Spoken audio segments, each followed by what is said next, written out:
ito ay rated SPG. Striktong patnubay at gabay ng magulang ang kailangan. Sinadya nga ni Lena na mahuli sila ni Marites habang naghahalikan sila ni Rigor. Planado talaga ito ni Lena dahil alam niyang siya ang pipiliin ni Rigor. Kaya bago pa man dumating si Marites sa bahay ni Lena ay sinabi muna ni Lena kay Rigor na buntis siya at si Rigor ang ama. At nang sa ganon ay masigurado niyang siya ang pipiliin ni Rigor. Tagumpay naman ang planong ito ni Lena dahil siya nga ang pipiliin ni Rigor. Papalayasin ni Rigor si Marites at si Lena na ang titira sa bahay ni Rigor. Akala nila ay hindi sila kakasuhan ni Marites dahil alam nilang mabait si Marites kaya hayaan na lang sila. Pero dito sila nagkakamali dahil ipapakulong sila ni Marites.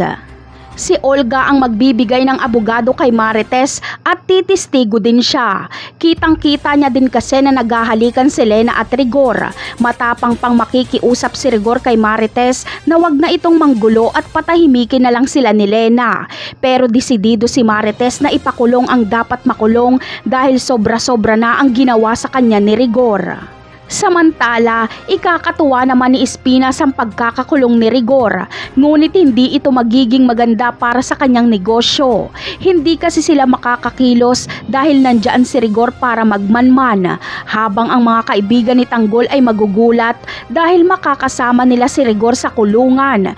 Kalalabas lang ng anak, ngunit pumalit naman ang ama. Napakarami pa nating dapat abangan sa mga susunod na episode. Paalam!